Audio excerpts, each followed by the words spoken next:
on Netflix finally got canceled. Make sure to hit the subscribe, drop a comment, all that good stuff. So finally, Netflix decided to pull the plug on Resident Evil. And you know what? I'm actually happy because as a fan, that show was completely trash. Because I'm going to get right into it. It contained a lot of woke agenda bullshit that we didn't need and we didn't want and we never asked for, right? And you know what? They brought this upon themselves and they did this to themselves. Because check it out. With the success of the Resident Evil name itself, because you put Resident Evil on anything and you have the audience, you have the fans, and people are going to just want to go and watch it and support it or whatever. But if you're giving us garbage shows, garbage movies, things that don't make sense to what the source material is, and the games, I mean, you're just putting crap together and hoping that it sticks is just not gonna work. Look, I grew up on Resident Evil on the original PlayStation. Some of you might be new, and some of you don't know your roots from what Resident Evil actually started. Resident Evil was all about horror. It was about survival horror. It was about you running on 5 bullets and can you survive to make it to the next level or whatever stage that you have to make it with the limited supplies that you had, the health, the bullets, and like trying to like work around these zombies and mutants and whatnot. But then when you give us the movies and you give us a whole different, like, oh, let's redo this in our version.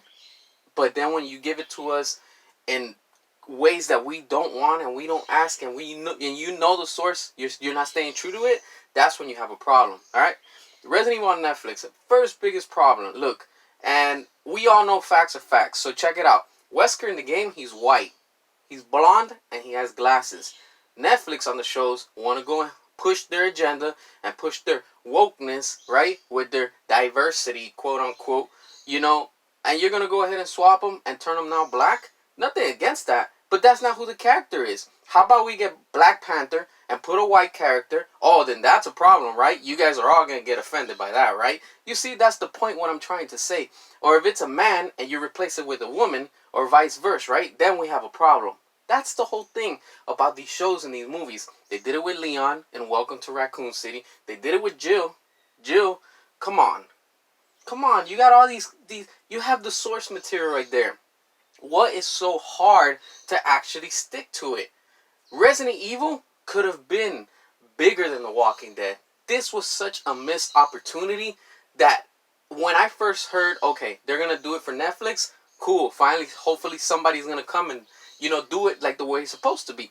No, it was not like that. If you've seen the show, you know what I'm talking about. The show's just nothing but a teen drama with a whole bunch of, like, wannabe characters from Resident Evil, and then they just slapped the label Resident Evil. It's just a generic zombie movie with a bunch of teen drama, and then when they grow up, they're still fighting the two sisters. It's like they try to have this whole thing from the past and in the future. This show doesn't know what audience it wants to appeal. It wants to be Resident Evil. It wants to be a teen drama. It wants to be a horror thing. It just doesn't know. It's all over the place. First episode, I was in it probably 10 minutes. And I was like, this is going to be bad. There's a lot of cringe scenes. There's a lot of, like, it's just really, really garbage, And as a fan, it's nothing to what it used to be. Like I said, I grew up playing Resident Evil on PlayStation when it first came out. And then they brought it out, Resident Evil 2, Resident Evil 3, and Code Veronica. That's where the heart of Resident Evil is, And if you are a Resident Evil fan, you know where I'm coming from. Because it's about, Resident Evil is about zombies, it's about survival horror, and it's about trying to live another day. And then you have the main characters that after Code Veronica, they just gave up on, And yeah, Resident Evil 4, that's just not my cup of tea. To me, everything died at Resident Evil 4. After Code Veronica, to me, Code Veronica is Resident Evil 4. That's when everything died. The franchise just went completely, like, upside down and they just didn't care anymore. Now Capcom, all they care about is, here's a license. You want to do Resident Evil? Go for it. We don't care. Just whatever. Do whatever. So pretty much, Capcom just doesn't care. They used to care at one point, but this show for Netflix is just really, really bad. It's disappointing. And especially if you're a fan of it, I'm sure you can relate because the characters are not from the game. What? Because they put the dog and because they put a liquor and a reference to the spiders and the zombie dies in the tub. You know, it's like referencing, Easter eggs to the first Resident Evil when you unplug the little plug on the bathtub. Those are not things. And then you have a tyrant at the end that they didn't do anything with the tyrant. Literally, I was like, okay, that looks good, but they didn't do anything. He was just a cameo. This is where the problem lies, And then they bring in the big worm from Resident Evil 3 and then they just change him up, but still, that's the worm. Okay, that was cool to see. But, it's just because you do that doesn't make it a Resident Evil movie. You need to bring in characters like Jill. We need Leon. We need Chris. We need Barry. We need Rebecca. We need the real Wesker. That's what we need in this Resident Evil, TV series adaptation, whatever you want to call it. Do 8 episodes, right? The first one, focus the first season if you want just on the mansion. What's so hard? You have Resident Evil 0. Base it off of that, And then that's another thing too. Resident Evil 0, you have Billy, right? Billy. And then in the show, you have a girl that she's called Billy. So I get what they're doing, but it just doesn't work like that. We are fans. We know the source. Give us what we want. And that's where the problem lies. These studios and all these people think that they can give us what they want.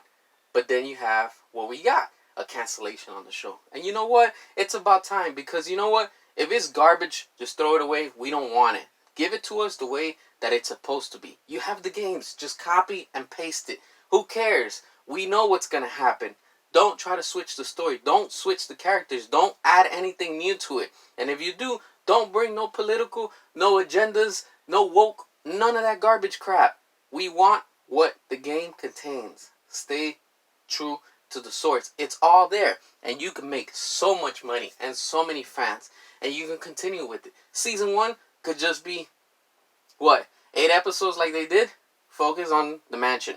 Then do the same thing for the rest. But that's what it is. And as always, if you like the content, what are your thoughts? Drop a comment, all that good stuff. And until next time.